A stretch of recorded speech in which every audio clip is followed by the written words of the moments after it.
You ever get that feeling that there's a hidden blueprint to our language? A kind of secret code that figures out what we really mean underneath all the words we throw around? Well, today we're on a quest to find it.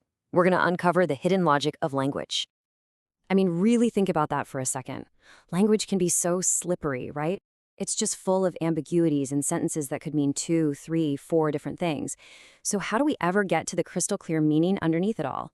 Well, that's where the big idea for today comes into play. And here it is, logical form. Probably the best way to think about this is like a logical x-ray for our sentences. It just strips away all the surface grammar, the messy, everyday stuff, to show us the deep underlying structure. It's the blueprint of meaning, the tool that philosophers and linguists have been using to find some real clarity in the chaos of normal speech. All right, so let's dive right into this idea of a hidden blueprint. The core problem, the thing that has fascinated thinkers for more than 100 years, is that our everyday language, well, it's amazing, but it's also really messy and often imprecise. And you have to understand, the ambition behind this whole quest was just staggering. The goal wasn't just, to clean up grammar or win a few arguments.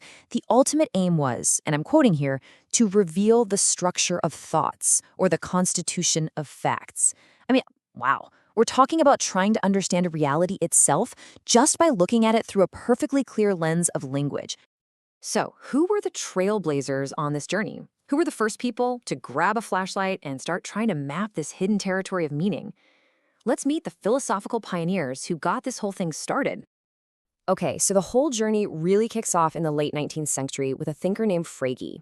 And from there, it just barrels through a who's who of philosophical giants. You've got Russell, Wittgenstein, Tarski, and Davidson.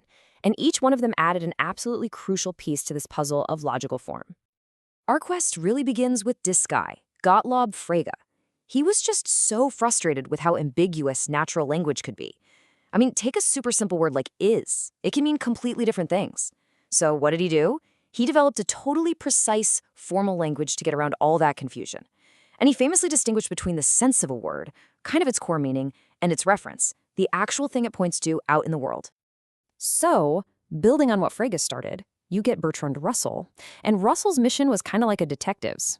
He wanted to expose just how misleading our everyday grammar can be. He came up with these methods to dissect sentences and uncover their true logical structure, showing that what a sentence looks like on the surface, well, that often has almost nothing to do with what it's logically doing underneath. And then you've got Ludwig Wittgenstein, who's a super fascinating figure because he actually had two totally different big ideas. His early work, the famous Tractatus, argued that a sentence's logical form was all about its truth conditions, what would have to be true in the world to make the sentence true or false. But then later in life, he did a total 180. He started arguing that meaning isn't just about truth, it's about how we use language in different social situations, a huge pivot. The next major leap forward came from Alfred Tarski. He created this rock-solid mathematical definition of truth. And this was a massive breakthrough because it gave another philosopher, Donald Davidson, an incredibly powerful tool. Davidson basically took Tarski's super precise framework and argued, hey, we can apply this to our messy natural languages and build a complete theory of meaning.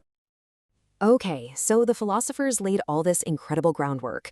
Now, how did this quest for a hidden blueprint turn into an actual science of language? Let's check out how linguists grabbed these powerful tools and just ran with them. Enter the legend himself, Noam Chomsky. He came along and proposed that our grammar actually has multiple layers. We start with the surface structure. That's basically what we say out loud.